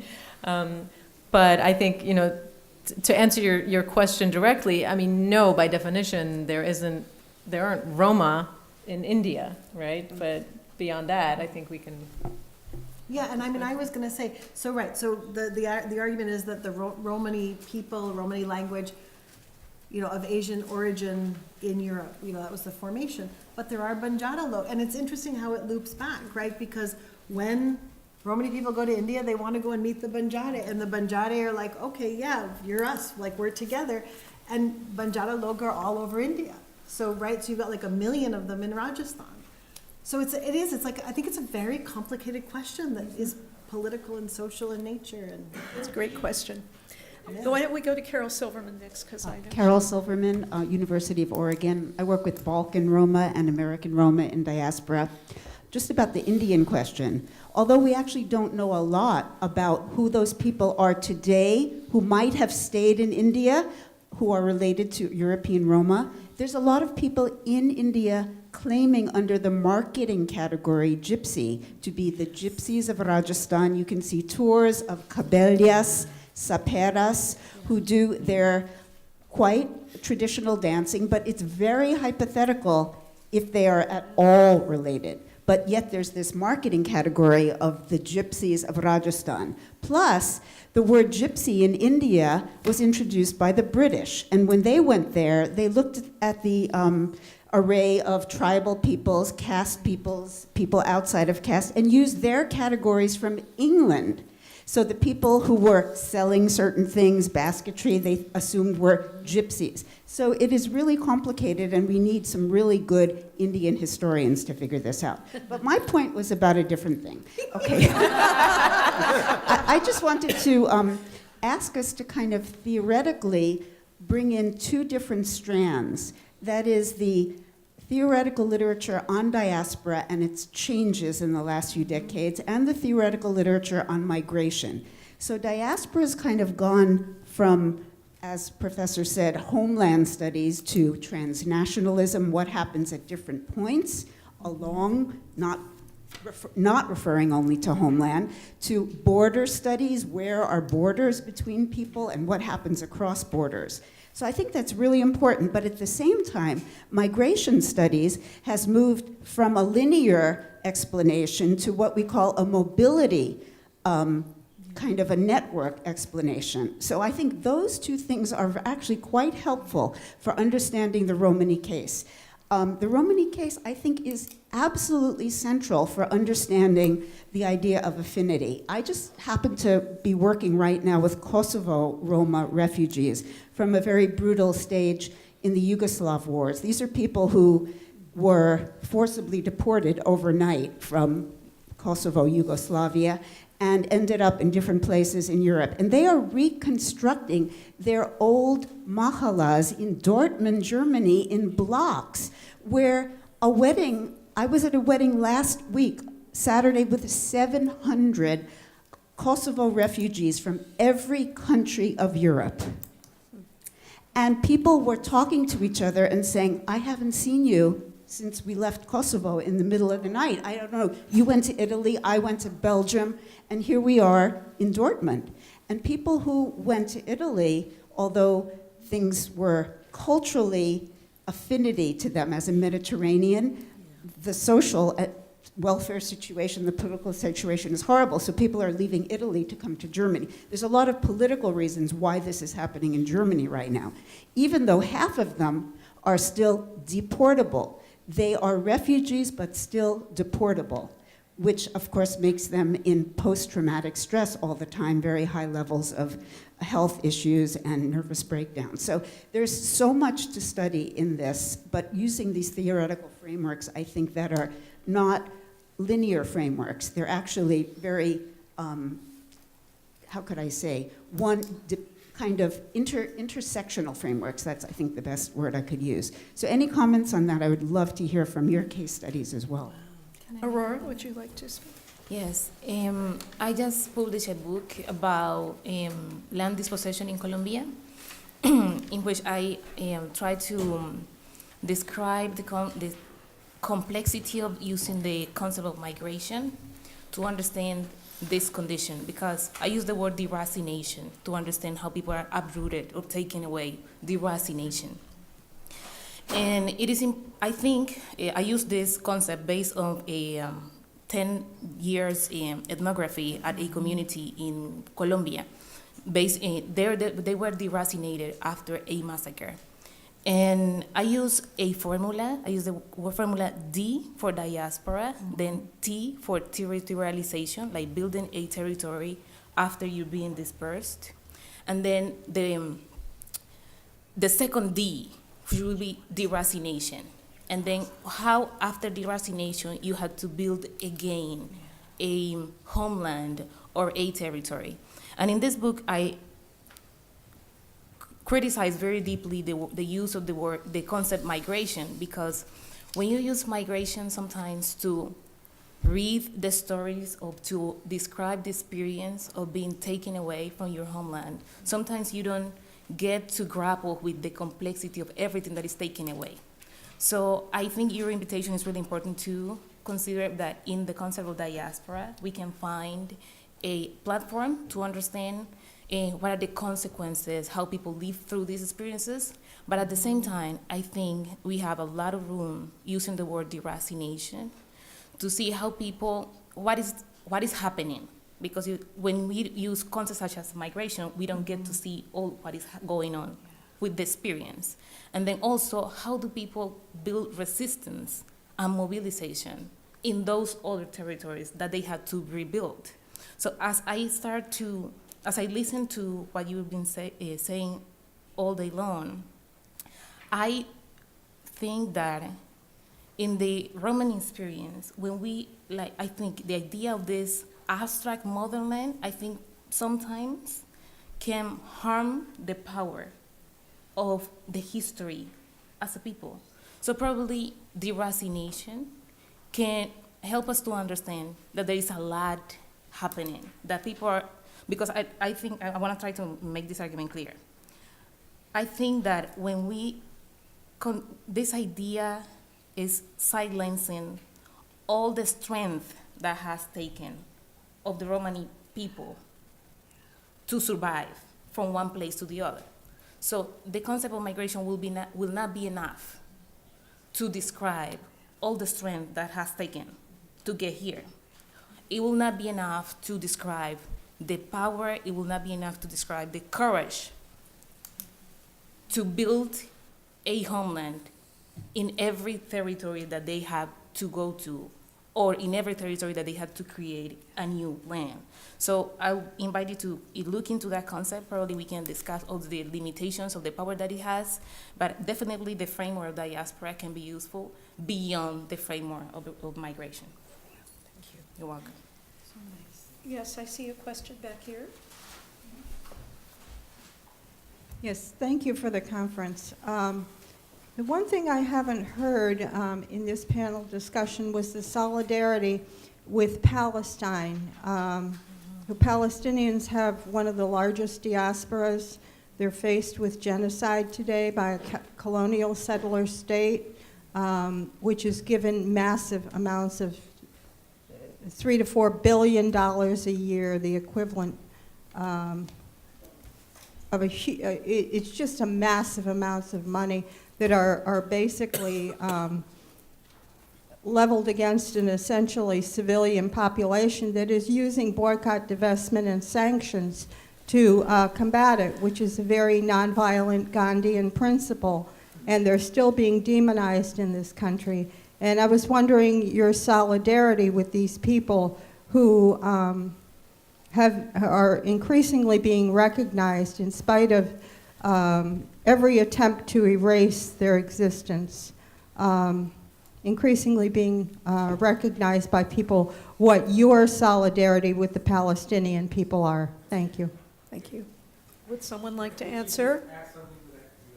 Why don't we let the panel respond to the question, if you wouldn't mind? And does anyone want to respond?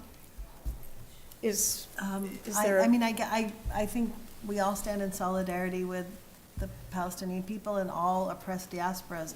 I mean, I do think that this is like a very rare and precious conference that we have where where Romani voices are so often ignored in activist and in academic circles that, yes, absolutely solidarity, but also, I mean, this is a space for us to actually express the kinds of histories and hopes and oppressions that we've experienced.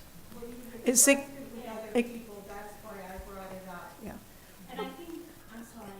I'm sorry, could we have a microphone here? And then we'll have just if... you would be surprised. It's hard to hear you. I have one. Really? Yes. But if you would just ask a question, that would be fine. But No, about it's the not Roma, a question, please. It's just one sentence that we're going to continue this conference. Monday, we will have an event on Romani feminism and transnational solidarities, and exactly about this. So starting a dialogue with Dalit women's activists, Black Palestinian as well, and with many other groups actually whom we are sharing the same kinds of struggles. Thank you. Who else has questions for our panel? I wanted to respond to the Armenian gentleman who was asking a question about Gunchu and Bosha. I have actually before I say that, one thing that I think bothers me is when people think that the term Roma is the PC term for all people who are labeled as Gypsy. And thank you, Petra, for mentioning that we coalesced outside of India as a distinct population, because I think that's important. Also, I'm a professional dancer, and I do dance lectures on Middle Eastern dance styles, and a lot of the public performers in the Middle East are Gypsy, but there are three distinct branches, which are the Domari, who left about 500 years earlier than the Roma, even though we descend from some similar ancestral populations. And then you have the Lam, or the Lomavren, who are the Armenian Gypsy population. But I have a friend who is Lam and told me that the word Gunchu in Armenian comes from, I think, is it Grabar or Grabar is just classical Armenian, like yeah? Stammering, because they could not speak Armenian when they arrived. This is what she told me. I don't know if that's true, but that's the etymology of the word. And boş, as you know, possibly in Turkish means nothing. Or Boş in Turkish means people- empty. Empty, But or people poşa that- is not, it's a distinct word. Poşa, like pasha, is a distinct, it's used in a lot of jokes. You know, pasha means very elevated, the Turkish pashas were, and poşa Right. is used in juxtaposition to it. But anyway, I do not know this thing about stammerers. I've never heard it before. I'll see if I can check. Yeah. I don't know if Thank she's you. correct, but I just thought I'd put that out there because it's coming from her and she's part of that community, so I'm just gonna You defer know to that her. there's a tradition of calling peoples you exclude by saying they can't speak. Right. It's said that the Greek barbaros means that. In Mhm. Russian, the word for German used to be the miets, the people who Mhm. are mute because they can't speak correctly. Right. So this could be, I mean, what you're saying is an interesting pattern that could be right. I just didn't know. Right. And unfortunately, the other lady who spoke earlier, who was in Iraq, talking about not being able to find the populations there, I know several people who are dancers and work with public performers, many of who are Domari, and I know locations that they said that these people are at. So I guess I will give her that information. Anyway, just a thing on terminology. Nothing. There's a question here. Yes, if we could bring a microphone, thanks so much. Thank you, very rich. I just would have one question or a request for you to elaborate a little bit between on the relation between theories on diaspora and diaspora as political subjectivity. So how do you see the potential of mobilization around this subjectivity and its relation with other political subjectivities that were already constructed on the European stage, most importantly, I guess. That's what I know about, but maybe also in other continents there were similar attempts to politically construct Romani nation or Romani European minority and different attempts. So yeah, how do you think about this potential of mobilization? Everybody. Everybody. Well, I then guess. Do everybody. Well, as I was saying, mobilization from small kinship groups to larger units, there's no magic formula. It happens under different conditions. I actually am deeply in sympathy with the notion that diasporas in general, and the Roma diaspora in particular, need not and should not aspire to be a nation. There's several reasons for this. One is that nations themselves have become categories which simultaneously are becoming more nationalist and are losing national characteristics. It's happening at the same time. The alternative that's been proposed for nation is some kind of transnational community, that word, and the question would be, what are the politics of a transnational community? And the other has increasingly that something like a network with nodes is what is the alternative to aspire to. For various reasons, I'm sympathetic to network with nodes.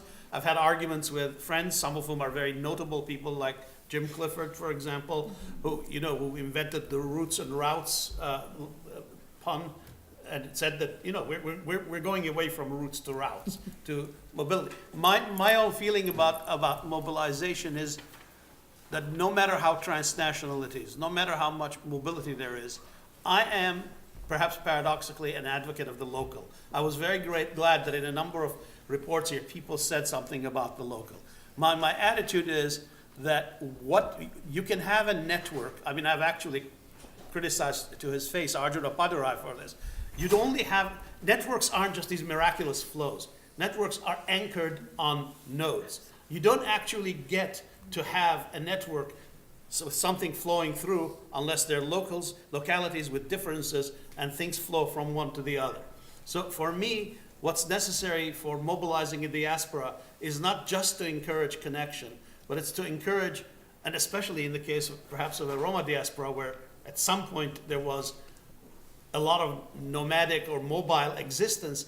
I don't know, being from outside, how much of that mobility was imposed and how much of it was happily chosen. I mean, I have the feeling that that maybe it was both, but far be it from me to. Yes. So, for me, the question of mobilization shouldn't be all about transnational organizations. And I should say I have belonged to some Armenian transnational organizations, so it's not a general. But it should be, how do we re-establish connections between localities, especially localities of Roma who have been stigmatized and excluded forever? What would it mean to have a good locality? I once gave a lecture which I enjoyed but got attacked a lot. I said that what we're doing as diaspora specialists is that we're encouraging an already existing reality, migration, someone mentioned, a logic of mobility. And we're actually developing a denunciation of the logic of the sedentary as leading to crude nationalism. That people who stay in this place and say, this is our place, this is where we belong, are necessarily bad nationalists. No, I actually think that you can only really have a good transnational network with nodes if the nodes have a certain local stability. So my feeling about how you how you mobilize diasporas has to do partly with, you have to defend the right to want to be in a place, to belong to that place, to be citizens, not to be excluded. At a minimum, if you don't have the power to do something, you have to have the power to make yourself immune to the kind of stigmatization that goes on. And when you have those, then connection between them becomes far more possible because people are far less threatened in their daily local lives. So. Great. Ethel, did you want to get in on this? Should we pass the torch down? No? What Koch just said was quite beautiful. Marcos, anything?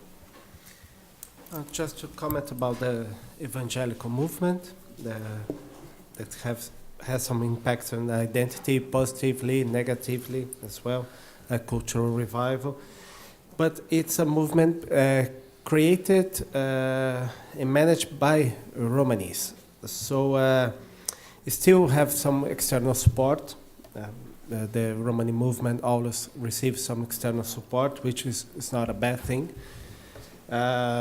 Saying about the Indian in Yugoslavia, as far as I know, it was possible under the no alignment movement at the time. 61. Yeah, and but the point of the evangelical movement is acting locally. So they are connecting all the levels of the community, transnational to local, national. That's important. I would like to add to that. So I think we academics love this global political project and talking about diaspora, and I'm as guilty or whatever party to that as anybody else. Activists, same thing. We are constantly talking about mobilization, unification. I think it's been a dismal failure. I think so far. I think that the absolute overwhelming majority of Roma and Sinti and other Romani people don't care. It's not relevant to them. They will tell you that they are wondering what they're going to eat. They have drugs in their communities. They can't get an apartment. This has no relevance to them. And so what I want to ask is not to say we should stop mobilizing and we shouldn't have politics. But I want to really honor, Davina's question and also, what you're saying about the evangelical movements, because the other thing is that we academics and activists love to hate organized religion. And I think it's time that we really ask questions completely aside from our biases, and let's be honest and self-reflective and say that we have biases. And say, what is happening on the ground? What kind of structure, coming from either right within the community or just outside it or from some area, in another country or whatever, what kind of structure can come into a community and do something that is relevant to those community members, whether we like it or not, whether we think it's destroying their culture, making them assimilate, I'm not saying I like that. But again, this isn't about me, right? Let's look at what these communities care about and how that's happening. Because I'm going to be brutally honest, the kind of work I've done is political and academic and, you know, having to do with symbols and mobilization and all of that. But the kind of work that I see functioning and working for these actual people and what they care about are the evangelical movements or any other kind of religious movements. And I can tell you all about why, and that's beyond the scope of this argument. But since it's been brought up, I really just want us to do that work of looking at whose priority is this. And I learned this as a music therapist. Is this about you or is this about the client? Aurora, did you want to add anything? I think Jackie Baba would like to add something. I'm just going to bring us to a close. I think this has been an extremely rich day. I don't know how all of you feel, but I feel completely saturated with new ideas, new stimulation, new energy. And I just want to make a couple of concluding remarks. I'm going to make 6 very brief points, trying in a hopeless attempt to bring together some of the key themes of this rich discussion we've had, and then I'm going to conclude. So I think one theme that we've heard throughout the day, including just now with Petra's final comment, was the question of taking voice. Who speaks for Roma? Who is present in the fora where Roma issues are discussed? And it was an issue that Rita raised early this morning, this discussion about would a non-Roma group be able to discuss and decide in behind closed doors what is in the interest of Roma? Would that even be conceivable for African Americans? And we had a bit of a debate in the room.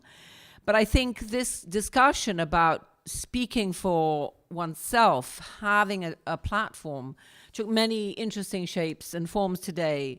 People talked about Romanizing writing. Clearly, we've talked about Romanizing scholarship. We talked about the loss of sites of history, Ethel's point. We talked about the importance of claiming and redressing stereotypes, the stereotype of the welfare mothers that Angela talked about, of Esmeralda that Leila talked about, taking images back, owning them, giving voice to new images, fictionalizing a different type of reality. So I think that was a very powerful set of comments going right through the day. And I think we end in a way with this point that we are talking about a very diverse community, some members of whom may be the majority, I don't know, thinking about where the next meal is coming from, thinking how to protect their children from the next racial slur. But others who are struggling with images, with cultural issues. So all of this is part of this notion of taking and reclaiming voice. I'm not sure that one would take priority over another. We had a second fascinating set of exchanges about this discussion about integration, invisibilization, disappearing, the compulsory nomadicization. So I think we talked about the way in which Roma identity is so often imposed from outside or neutralized from outside. And we saw very different positions. In some cases, there's this imposition, the stereotyping of the Roma criminal, the Roma welfare mother breeding to steal money from the state. But on the other hand, we also heard about places where Roma are invisibilized, where the insistence on a place of birth or documents that prove where you live, which zip code you live in, can be used to really eradicate your presence. And so we talked about, I think, some very interesting comments about the monetization of being under the radar, how it's really invaluable not to be seen. As really Jim Scott had said, you know, the gaze of the state can be so oppressive that it's actually advantageous not to be seen rather than advantageous to be seen. And I think Luciano made this point in the context of Brazil, you know, who really is driving the pressure to be seen or to be counted, and is the Roma community itself asking for that or not? Michelle used the interesting conception of re-engineering the landscape. and the importance of attending to context, the different contexts. So we should resist the temptation to generalize, because of course Brazil, or one part of Brazil, may be different from another part of Brazil. Brazil is very different from Canada, which is very different from Italy, which is very different from Romania. Thirdly, we had, I think, a very interesting thread of discussions about the relationship between prevention and reaction, which is a very core theme for us at FXB. So Fred introduced this notion of the importance of attending to risk, signs of risk, using data, using early warning, if you like, to be alerted to the risk of atrocities, using hate speech, using maybe data about an increase in violent speech acts or violent acts as a way of mobilizing intervention. Very, very important. But I think also here there's this whole question of, to what extent are Roma activists and Roma militants part of a nation or their nation? And I think we heard quite different, interestingly different things. Ethel said she's an anti-national. Other people talked about, I think Magda or somebody problematized this question of, well, which is our nation, and is anything part of our nation? But on the other hand, if we're talking about the importance of a census question, and we're talking about the importance of registering presence, that is a way of claiming presence in a nation. So I think, maybe we want to have it both ways, I'm not sure. But I think interesting to think whether this whole notion of hyphenated identity that many other communities have adopted is or is not part of the Roma discussion. I haven't heard people talking about it, but we know, that there are Native Americans and Asian Americans and African Americans, and, that identity doesn't come in one shape or size. So maybe this is also something that you could be a Roma Italian or a Roma Canadian, I don't know. But it's, I think, a very interesting question. And that whole question about sort of being part or not being part of a nation led to this fascinating, very rich discussion about records, about histories. Kristin's, I think, unforgettable presentation about the, historical legacies of Roma in America. Davina's comments about documentation, but also other ways of creating a history. Alexandra's litigation is creating a history. It's creating a legacy. It's not a self-conscious history, but litigation is a history. It's a way of making present and recording acts that have happened. Very important, I think. Rita's insistence on probing, uncovering the presence of Roma when she makes her trips as an international official. Timea's cultural project, another very important point. I think she talked about, creating your own black, so creating your own Roma, creating counter visuals which narrate the story that you want to tell, not the story that is told about you. Moving away from, what I think somebody in the audience called these offensive images to new images, creating a new sense without hiding, I think, the legacy of those old images. I think, it's a whole discussion about sculptures and monuments to racists. I mean, that is a history. That's a history that we obliterate at our peril, I think. But at the same time, moving forward to a new way of recording who we are without being reductive, and I think Khalid very usefully, gave us the Paul Gilroy quote. And sort of with the discussion about records, I think is the fourth point, we have a discussion about identity. Who is Rom or Roma? How do you identify? And it reminds me of a question my father, I'm Jewish, my father used to ask more and more as he got older, me Yehudi, who is a Jew? What does it mean to be a Jew? I think many communities ask that question, but maybe in the Roma case, it is most poignant, most urgent, and most complex and most fascinating, because there isn't a myth of this is our homeland, as someone rightly said. Roma don't all want to go back to India or go to India at all. Never been there, so it's not a question of even going back. There is this wonderful internationalism, this exemplary internationalism at the heart of Roma identity, which is very rare and very precious. But, this whole question of what is it that binds Roma? Is it, someone said, it's our culture. And it made me think of a discussion I was part of last week where we had a conference on unsettled citizens here at Harvard, which was really focused on Native peoples. And some of our Native colleagues were talking about how the American state is imposing on them this blood quantum test of membership. You have to show 1/4 blood, Indian blood, to be Indian. Kind of quite a repulsive test. And their point to that is, no, it's an affinity. We choose whether we are native. It's not for you to tell us how much blood we need or how much linguistic capacity we need or what color our skin is. So I think there are very interesting commonalities here about identity. But also identity that comes from place, you know, the obliteration of sites like Gypsy Hill, I think very important. And also this compulsory nomadicization, this idea that, you know, you create itinerant schools, as I think it was pointed out by Aline, for people who haven't been itinerant for decades.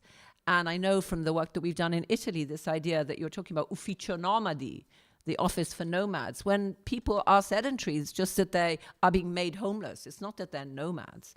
So I think all these policies which really attack identity and go to rights in a very profound way.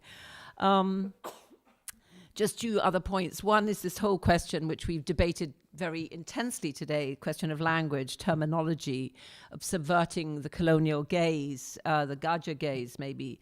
And we've invoked many different rich intellectual histories, starting with my colleague Mary Bassett invoking Martin Luther King, but we've also had references made to Fanon and to Kimberly Crenshaw, Paul Gilroy, Dorothy Thomas, Gramsci, the Dalit movement. So many different rich political and intellectual traditions which kind of build our movement, I think. And Julius made the important point, linguistic point also, about the distinction between Roma and Romania, and kind of really subverted this nonsensical distinction that the Romanian government is always pressing. But finally, and perhaps most importantly, I want to say that being part of this conference and this series of conferences, I think we have this wonderful privilege of feeling that we're part of building a movement, a rare privilege. At least I feel this. And I think as was it Angela who said this? I don't know, many of you have said important things, that this is an event to be archived. Not because you know, it can't be replicated, but because these events are rare, unfortunately. They're precious, and they really do build something. And we heard from both Victoria and Petra about how important this conference has been for them. It's like I imagine gay people feeling there's a coming out moment, and maybe this conference is a way of establishing something in the academy which has not been there before. So I think it's very apparent to me that the intensity of emotion in the room, the kind of cheering at certain comments is very, very, very welcome, but alas, rather unfamiliar in academic conferences. It's just a sense of being part of a political movement, of building strategy together, fighting over strategy, fighting over language. And so I want to end by saying, take us back to where we started. We started with, I can only describe it as Magda's electrifying call to action, with the very, very bleak reality of murder of Roma peoples. And her call may be implicit, and I don't know if this is politically correct or not, but something like a Roma Lives Matter movement, this real hidden, ongoing violence against Roma, including murder of Roma. And we heard in the process several really searing comments and accounts of contemporary hatred and violence. And we had a keynote speaker who really spoke about the challenge of making Roma visible in the international space. But I feel we are moving, and we have come a long way. And so I'm very happy to say that today there is actually a real victory to celebrate. A bipartisan resolution has been introduced in the American House and Senate, and it will be approved on Monday. A resolution that calls for the celebration of the Romani American heritage. And I'm extremely proud to say that our Roma program, by which of course you know what I mean, Magda Matake, proposed this resolution with the Roma working group in March 2018, so over a year ago. And together, we or they have helped this idea to take shape. So can we please have a huge round of applause in the room?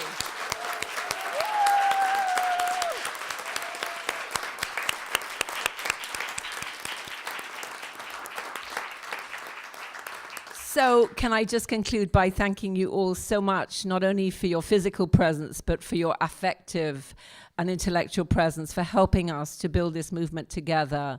Please enjoy the evening, enjoy the discussion tomorrow. If you're here, please come to the Decolonizing Feminisms meeting on Monday, and please come back again next year. Thank you.